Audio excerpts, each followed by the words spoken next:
जो पहले चूल्हा जलाते थे अब फिर वापस से चूल्हे पे आ गए हैं, क्योंकि सरकार उन पे ध्यान नहीं दे रही है। पब्लिक को गुमराह करने का टाइम है मैडम। ये तो बेवकूफ बना रहे हैं सरासर पब्लिक को, और क्या कर रहे हैं कि इलेक्शन के टाइम थोड़ा दिखा दो, फिर हम जैसे बेवकूफ हैं इनके लालच में आ जाएंगे। 200 रुपए कम हो गए, 300 350 का था वो 1100 1200 पे पहुंच गया, फिर 200 कम करने से क्या होगा।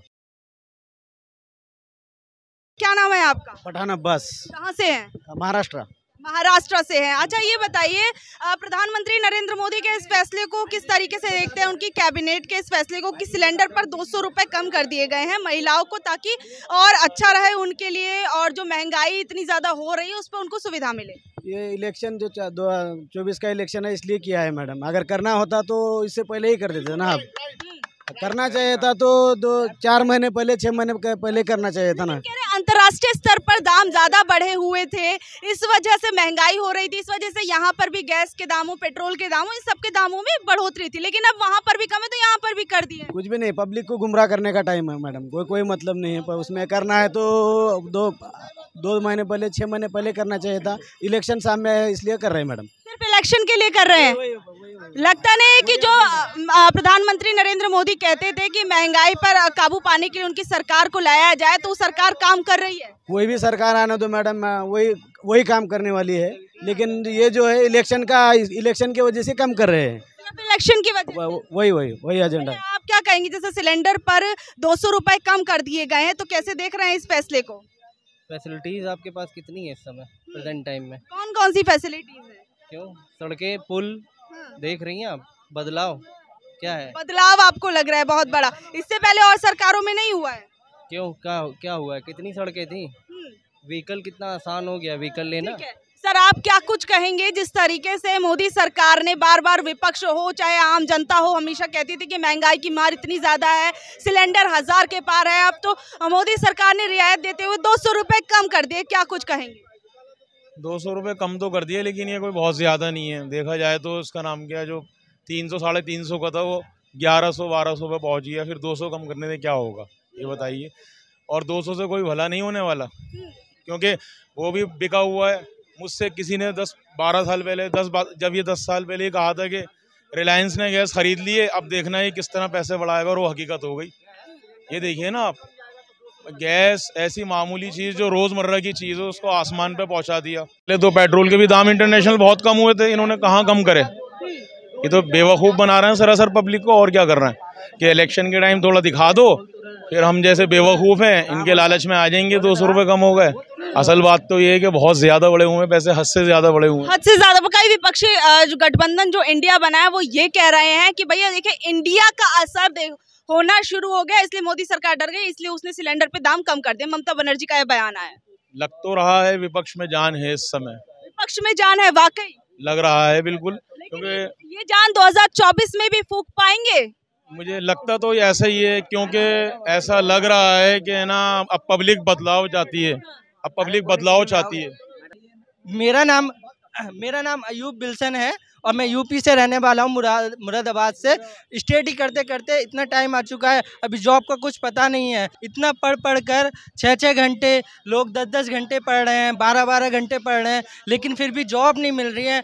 बोलते हैं सिलेंडर दीपावली पे फ्री मिलेगा और होली पे फ्री मिलेगा, ईद पर फ्री मिलेगा। कब मिलता है फ्री? बोलते सब्सिडी देंगे, सिलेंडर दे देते हैं, मिलता है? नहीं मिलता। अभी आप 200 रुपये बोल रहे हो कि हम आपको 200 रुपये कम का सिलेंडर देंगे, किसे मिल रहा है? कोई भी आप बताइए किसे मिलता है?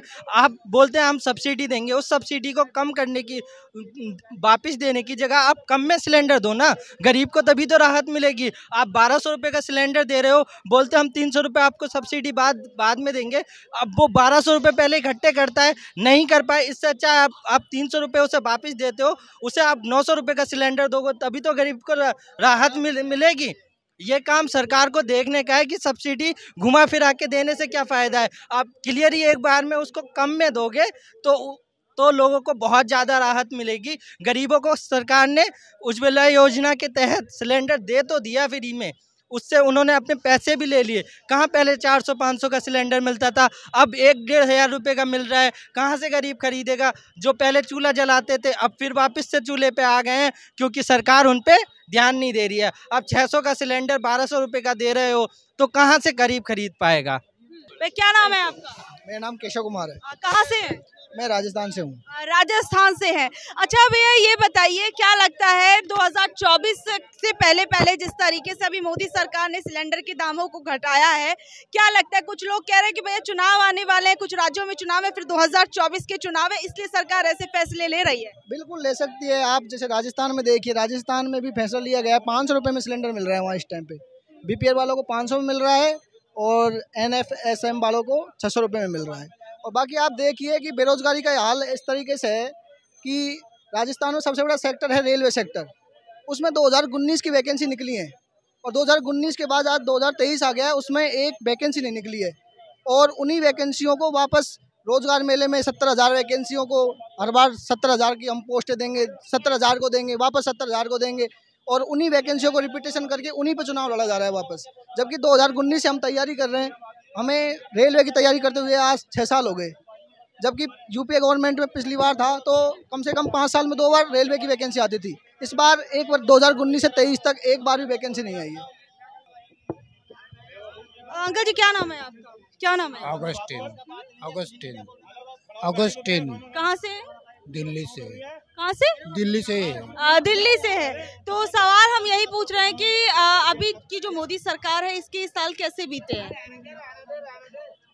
मोदी सरकार की नीतियाँ जो है, कुछ नीतियाँ जो है उन्होंने कांग्रेस के टाइम की नीतियों के ऊपर राज कर रहे हैं और कांग्रेस की नीतियों से राज करने के बाद में अगर उनसे पूछा जाता है तो वो क्या कहने लगते हैं कि हम कांग्रेस का जो अधूरा काम है वो पूरा करना चाहते हैं, वो पूरा कर रहे हैं, वो पूरा करेंगे। ये सिर्फ एक आश्वासन देने वाली बातें होती है। और दूसरी बात ये है कि जो बेरोजगारी वाली बात है, कांग्रेस के ज़माने में शुरू से ही इन्होंने गरीबों के लिए और पढ़े लिखे नौजवान बच्चों के लिए एम्प्लॉयमेंट ऑफिस खोल रखे थे और आज उस एम्प्लॉयमेंट ऑफिस का कोई नाम निशानी ही नहीं है।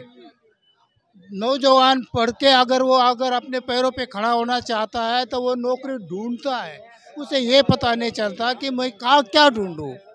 अगर एम्प्लॉयमेंट ऑफिस अगर उन्होंने खोल रखा होता, ये बार बार अनाउंसमेंट हो जाता, वो न्यूज़ दे देते तो नौजवान बच्चों को भी, पढ़े लिखे बच्चों को भी पता लग जाता है कि मुझे नौकरी मिलने की उम्मीद है, मैं किस जगह पे ट्राई करूँ, कौन से डिपार्टमेंट में जाओ, कहाँ क्या करो, ये सब उसे पता लग जाता है। आज के टाइम में ऐसा कुछ नहीं है। ये एक रोजगार के लिए तो रोजगार मेले लगाए जाते हैं कि इलेक्शन सामने आ रहा है, इसीलिए ये आज पेपरों में डिक्लेयर हो रहा है। ये बस स्टैंड के ऊपर जितने भी बोर्ड बैनर लग रहे हैं, जितने 1000 आदमियों को नौकरी दी, उतने 1000 आदमियों को नौकरी दी है, ये हिंदुस्तान का एक आंकड़ा बताते हैं। आज हमारे दिल्ली शहर के अंदर कितने नौजवान हैं, कितने बेरोजगार हैं, वो दिल्ली शहर की बात नहीं करते, वो आगरा में क्या हो गया, कलकत्ता में क्या हो गया और हिंदुस्तान के कोने में कौन सी क्या हो गया, ये हमें देखना नहीं है। हम दिल्ली के अंदर में है।